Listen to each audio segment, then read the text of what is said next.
कालचा व्हिडिओ बघितला आणि बऱ्याच जणी घाबरल्या. बऱ्याच जणींनी सांगितले की ताई अगं काळजी घे. काही जणी म्हणल्या की माझ्याही बाबतीत असंच झालेलं होतं.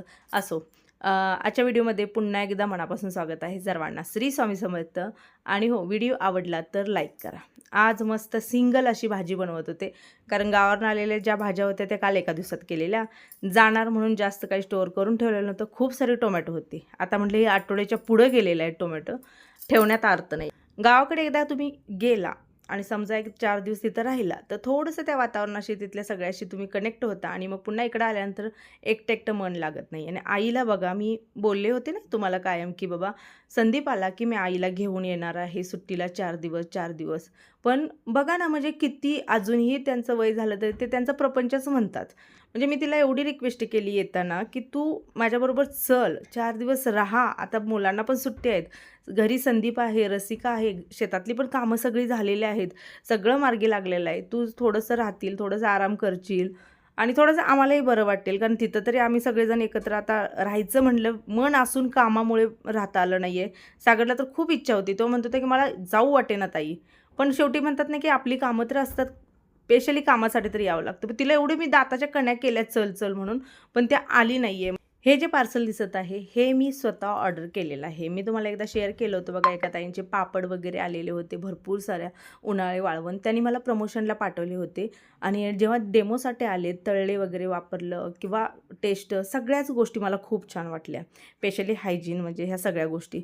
म्हणून म्हटलं चला आपण आता आपल्याला जे काय लागतं ते ऑर्डर करूया. तर ही मी स्वतः मागवलेलं आहे. आता याच्यामध्ये सगळ्यात महत्त्वाचं तुमच्या दादांनी आवर्जून मला सांगितलेलं एक म्हणजे ते खारोडी, सांडगे आणि टोस्ट, उडदाचे पापड. हे जे सामान आहे हे मी स्पेशली ऑर्डर देऊन केलेलं आहे. बाकी प्राईज वगैरे सगळं त्यांना तिथं विचारा. ज्यांचं रुटीन खूप असं म्हणजे टाईटमध्ये आहे किंवा ज्यांना वेळ नसतो, ज्या वर्किंग वुमन आहेत, त्यांच्यासाठी ते बेस्ट ऑप्शन असतं. कोणाला टेरेस नसतं, मला तर असून काय उपयोग आहे, म्हणजे येत नाही मला करायला, तर ते माझ्यासारख्यासाठी सुद्धा बेस्ट आहे. तुम्हाला खरं सांगू, ऑनलाईन खूप गोष्टीचा फायदा होतो. म्हणजे ते आपल्या घरात हातात येतं. स्पेशली जर आपण कुठलीही गोष्ट जायचं आणि बाहेर जाऊन आणायचं म्हटलं, तेवढाच आपल्याला वेळ जातो.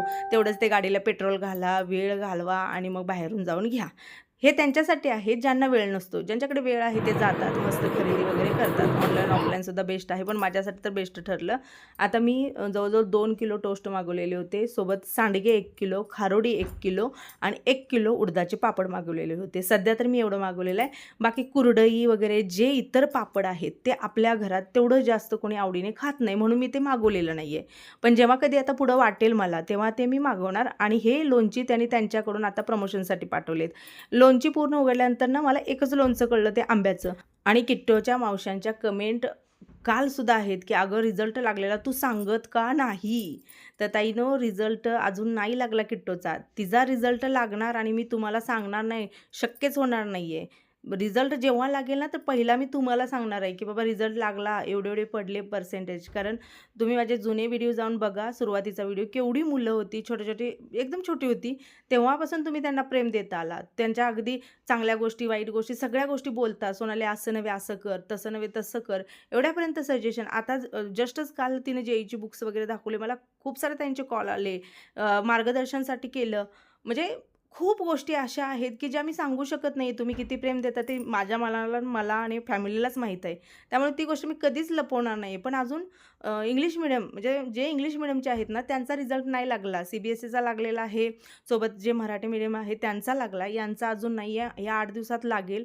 लागल्या तुम्हाला मी जरूर कळवेन. आणि एक गोष्ट मात्र खूप आनंदाने सांगू वाटते, की मी जसं म्हटलं ना, की एका मावशीने किट्टोच्या फोन केलेला होता, तर त्यांचा मुलगा ऑल इंडिया टॉपर होता. आणि त्या ताई माझे व्हिडिओ बघतात. खूप छान वाटलं, कारण त्या स्वतः शिक्षिका आहेत आणि त्यांनी स्वतःचा तो जॉब सोडला मुलासाठी. कारण का, त्याच्यावर फोकस राहावं, त्याला व्यवस्थित आपलं मार्गदर्शन मिळावं, या सगळ्यासाठी. तर तो ऑल इंडिया 15-16ला टॉपर होता. किती 10वीमध्ये. आता हे सगळं सेट आहे, चांगलं म्हणजे पॅकेज आहे, सगळ्या गोष्टी आहेत. सांगणं फक्त एवढंच आहे, की खूप बरं वाटतं, की जेव्हा असे व्हिडिओ बघितले जातात आणि किट्टो काय करते, काय नाही हे त्यांना कळतं आणि लगेच आता कॉन्टॅक्ट नंबर आहे ना, लगेच फोन करून "तू असं नव्हे असं कर." हे मार्गदर्शन अगदी फ्रीमध्ये मला मिळते. लोकांना गाईडन्स घ्यावं लागतं, लोकांना 4 जागी जावं लागतं, आम्ही पुढं काय करायचं विचारावं लागतं. पण इथे ना मला कुठलीच गोष्ट विचारावी लागत नाही आहे. आता ज्या ज्या ताईंनी फोन केला त्यांची मुलं त्यातून गेलेले आहेत, त्या सगळं सांगतात, असं नव्हे असं कर, तसं नव्हे तसं कर. तर या प्रेमासाठी खरंच सांगते तुमचे मनापासून आभारी. मलाही बरं वाटतं की मी ते शेअर करते, तुम्हाला विचारते. तसंच आजही पुढे जाऊन एक गोष्ट मी तुम्हाला शेअर करेन, त्याच्यामध्ये पण सुद्धा मार्गदर्शन करा. आणि किट्टोच्या मावशांचे खूप आभारी की ज्यांनी ज्यांनी आता ती जे काही करते त्यांना कळालं ते. म्हणजे मलाही तेवढं कळत नाही, कारण आमचं म्हणतात ना की आमच्यात सगळे 12वी झालेले आहेत. आमच्यात कोणी असं उच्च शिक्षित आहे, खूप शिकलेलं आहे, पुढं जाऊन कोणी केलेलं आहे, असं आमच्या घरात कोणी नाही आहे. माझी 12वी झाले, सागरची 8वी झाले, संदीपची 12वी झालेली आहे आणि मामांची 15वी झालेली आहे. पण ते त्या काळातली 15वी. पण त्याच्यानंतर पुढं काय करायचं, काय नाही, कुठल्या डिग्री, कुठलं काही आम्हाला नॉलेज नाही आहे शिक्षणाच्या बाबतीत. पण ते तुमच्या थ्रू आम्हाला मार्गदर्शन मिळतंय आणि तुमचं प्रेम, आशीर्वाद, सपोर्ट असाच राहू द्या. पुन्हा एकदा मनापासून आभारी आहे. असं अजून एक कमेंटचं उत्तर देते की तुमच्या आईची चूल देवघरामध्ये कसं काय? मी लय हसले त्या कमेंटला. आईला म्हटलं, "बघ आई, तुम्ही चूल केली अशी, पण मला कमेंट काय येतात बघ." कारण ते बऱ्याच जणींना वाटतं की तो देवघर आहे आणि त्याच्यामध्ये आम्ही चूल केलेलं आहे. तर नाही. गावाकडे त्या जुन्या पद्धती आहेत. जुन्या पद्धती कशासाठी आहेत सांगते मी, की तो धूर जो आहे ना, तो तिथून वरती निघून जातो. घरामध्ये येत नाही, सगळीकडे होत नाही. त्याच्यासाठी त्या चुली तशा पद्धतीने केल्या जातात. तो जो तुम्ही बघता ना, की देवघरासारखं तुम्हाला वाटतंय ना, की तो पेच आहे, तो आतून पोकळ आहे. जेव्हा चूल पेटते त्याचा जो धूर आहे ना, तो डायरेक्टली धूर म्हणजे आरपार निघून वरती जातो. वरती ओपन ठेवलेलं असतं, त्यातून जातो. ती सिस्टम आहे.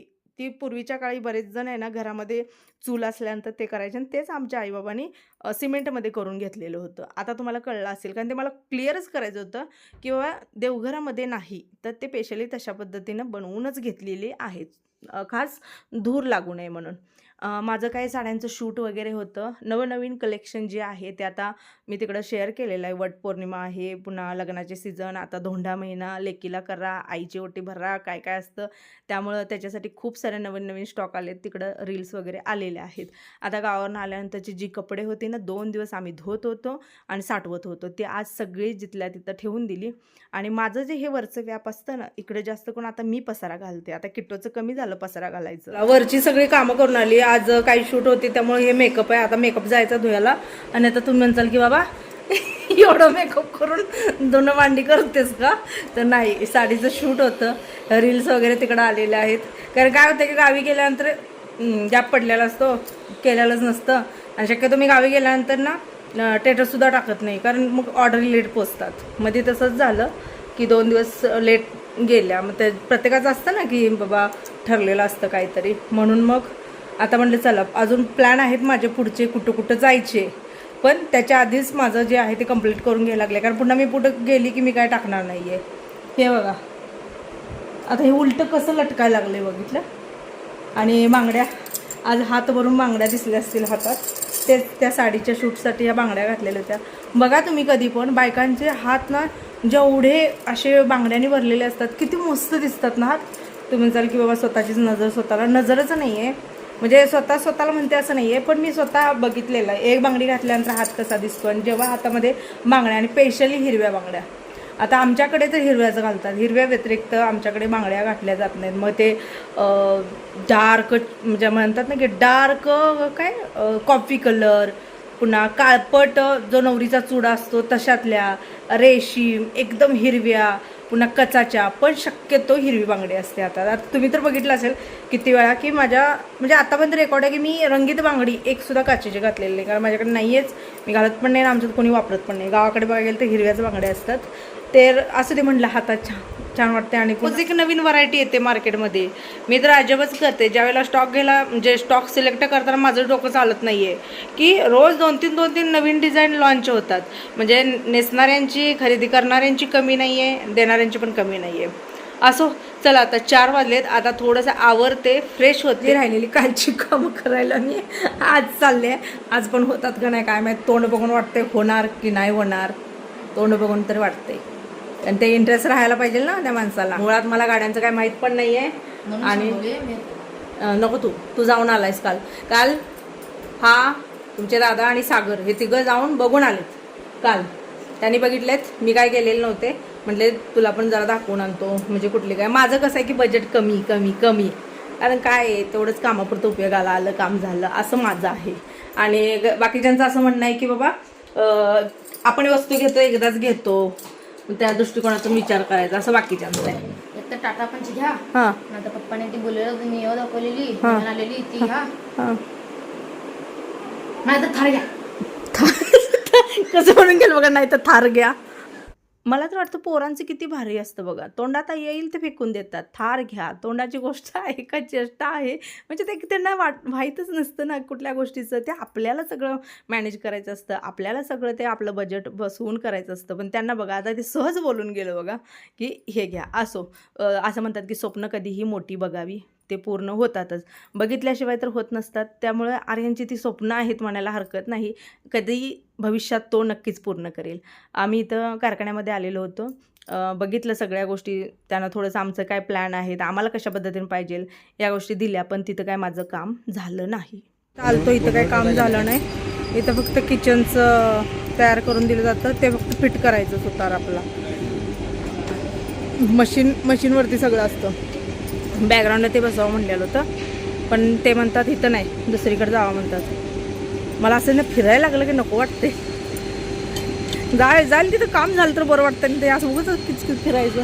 त्यात दुपारच्या वेळेला बाहेर पडत नाही म्हणून बरं आहे, संध्याकाळच्या टायमिंगला बाहेर पडतोय, पूर्ण सावली पडल्यावर ना. किती अंतरावर आहे हे कारखाना?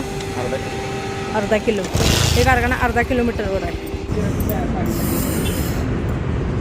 माझ्यासाठी तर हे गच मग न कळणं प्रकार आहे गाड्यांचं. काही माहीत नाही आपल्याला, म्हणजे ते अगदी म्हणतात ना झिरो आपण त्या गोष्टीमध्ये आहोत. आणि दादा आर्यन आहेत, पण त्यांचं पण अजून कन्फ्युजन सुरू आहे. कोणाला विचारले की त्यानं जो ब्रँड घेतला आहे तो नकोच म्हणतो, आम्ही घेतले ती नको घेऊ, दुसरी घ्या.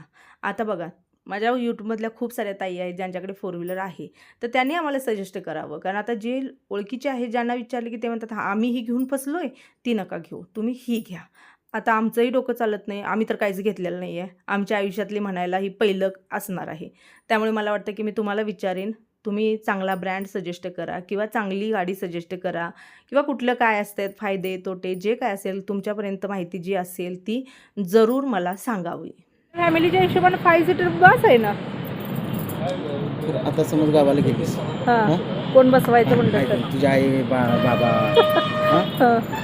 उद्या संध्या म्हणला हां मी येणार आहे, मग काय करणार? तू गाडी घे, त्याला गाडी. आता बघा आपण कधीतरी असंच होतं आपला वापर गं. कधीतरी या विषय कसा होतो, घेतल्यानंतर का नाही आपल्याला कसं होतं मोठी घेतली असती घेतली तर. सगळं. म्हणून घेतानाच का नाही पण मला वाटतं 5 सीटर बस, 7 सीटरची काही गरज नाही वाटतं. 5 सीटरचा विषयच तो आहे. आपण आपली 5 माणसं झाली, हां लक्षात आलं? 4च आहे आपण. 4 दररोज 4च माणसं झाली. कोण आपल्याला जर घ्यायचं झालं तर मग आता कोणतरी येणार आहे. सागर म्हणलं मी येणार आहे, जेवायला चाललं 2 फेऱ्या करायच्या. हे जे शोरूम आहे ना घरापासून फक्त आणि फक्त 10 ते 15 मिनिटाच्या अंतरावर आहे. मला आत्ता माहीत व्हायला लागलं आहे की आपल्या जवळपास एवढे मोठे मॉल आहेत, शोरूम आहेत, कारखाने आहेत. इथं कधी चालले मी आज पहिल्यांदा पाऊल ठेवलं आहे खास गाडी बघण्यासाठी. म्हणजे माझ्या आतापर्यंत 17 वर्षाच्या लग्नाच्या 17 वर्षात आज पाऊल ठेवलं आहे. म्हणजे एवढ्या घराच्या कडेला असून सुद्धा कधी इंटरेस्ट दाखवला नाही की यांना म्हणलं नाही जाऊन बघून या, फेरपट्टा मारूया. कारण असं घ्यायचं कधी नसतं ना मनात त्यावेळेला. आताही सांगतात अगं खूप जवळ आहे.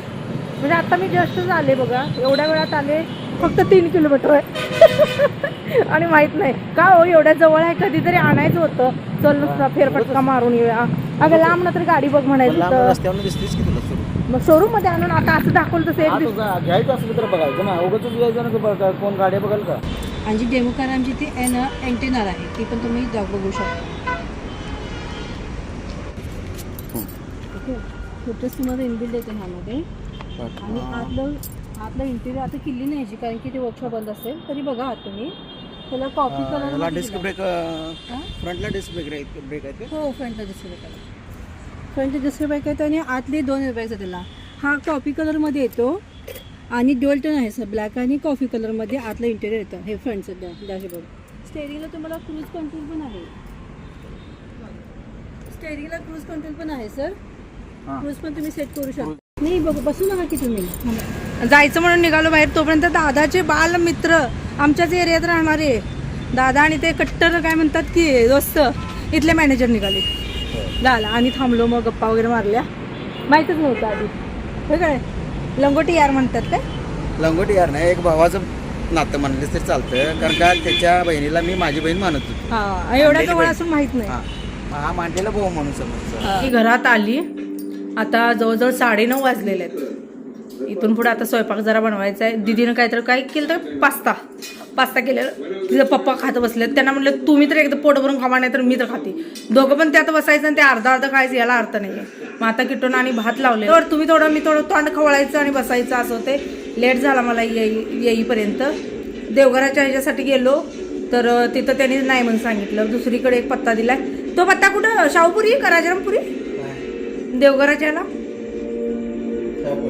शाहूपुरीत पत्ता दिलेला आहे माझं असं म्हणणं होतं की आमच्याकडे ना घरामध्ये वरती माळ्यावरती म्हणजे बाथरूमच्या माळ्यावरती ना प्लायवूड भरपूर शिल्लक आहे भरपूर प्रमाणात काय माझ्या मते एक कपाट होईल एवढा प्लायवूड शिल्लक आहे माझं असं म्हणणं होतं की जे मला आता करायचं आहे त्याच प्लायवूडमध्ये सुतार घेऊन करायचं छान होते पण दादा म्हणतात नाही ते बेंड झाला असेल वाकला असेल तो प्लायवूड बेंड होईल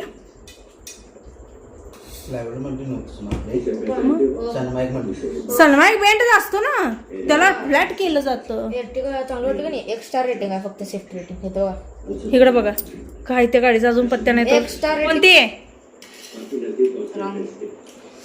ती हाय ती बुलेट चांगलं बुलेरो अरे बोल ना बोलेरो निओ 7 सीटर पास काय बोलेरो निओ 7 सीटर तुम्ही जे बघून आला ती पाहिजे आणि तुमचं म्हणणं काय दादाला एर्टिका पोराचं वेगळं सुरू आहे बघ एर्टिका घ्या 1 स्टार एक स्टार दाखवायला लागले बाप्पाला एर्टिका घ्या 1 स्टार असो अजून कशात काय आपण म्हणतो ना फटक्यात पाय तसा प्रकार झाला आपल्या घरातल्या